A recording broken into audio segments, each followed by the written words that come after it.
அதே மாதிரி நீங்க பாத்தீங்கன்னா இங்க இருந்து நிறைய பேனர் இருந்தாச்சு.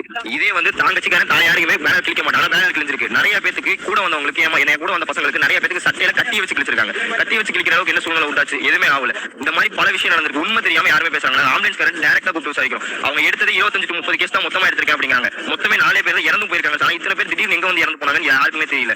அதெல்லாம் உள்ள நிறைய விஷயம் நடக்குது. இது யாருமே பொதுமக்களுக்கு தெரியும். பொதுமக்களுக்கு தெரியாம நிறைய பேச ஆரம்பிச்சிடறாங்க. முதல்ல உண்மை என்னன்னு வெளியே கொண்டு வர சொல்லுங்க. ஏன்னா உண்மை வெளியே வராம நிறைய பேர் பேசிக்கிட்டு இருக்காங்க. நீங்களே பாக்குறீங்க நிறைய பேருக்கு கிழிச்சிருக்காங்க, நிறைய பேரை போட்டு மிதிச்சிருக்காங்க.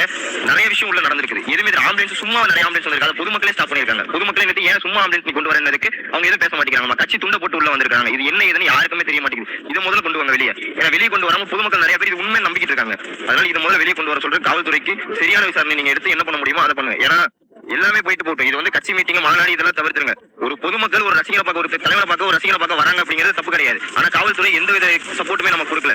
மக்கள் மண்டிட்டு தான் உரிமை பெறணும். எத்தனை நாளைக்கு மண்டிட்டு இருக்க முடியும்? அதை யாருமே புரிஞ்சுக்க மாட்டேங்கிறாங்க. கட்சி பேசுறாங்க. கட்சியை விடுங்க. நீங்க அடிப்படை உரிமை எல்லாமே கிடைச்சிருச்சா? வந்து நிக்கிறதுக்கு ஒண்ணுமே கிடைக்கலையே. இந்த இடத்துல இத்தனை பேர் நாங்க போலீஸ் யாருமே ஒருத்தர் கூட உள்ள இல்லை. எல்லாருமே அங்க முன்னாடியே ஸ்டாப் ஆயிட்டாங்க. ஏன் ஸ்டாப் பண்ணாங்க? உள்ள வந்திருக்கலாம்ல எல்லாருமே. கடைசியா உள்ள வராங்க. ஏன் நிறைய துறை இருக்கவங்க எல்லாருமே அமைச்சர்கள் இருந்து எல்லாருமே அடுத்த 10 நிமிஷத்துல வராங்க. இங்க 7:30 முடியுது. நீங்க நியூஸ்ல பாத்தீங்கன்னா தெரியும். 7:30 முடியுது. 8 அரை மணி நேரத்துல கேஸ் எடுத்துட்டு போறாங்க. ஆம்புலன்ஸ் காரங்க எல்லாம் 8 கிழக்கு உள்ள இருக்காங்க. சென்னையில இருக்கவங்க எல்லாரும் இங்க எப்படி வந்தாங்க? அதை யோசிச்சீங்களா யாராச்சும்? யாருமே எதுவுமே யோசிக்க மாட்டேங்கிறீங்க. டக்கு டக்கு டக்குன்னு பேசிடுறீங்க. அதனால உண்மை என்னன்னு முதல்ல வெளியே கொண்டு வர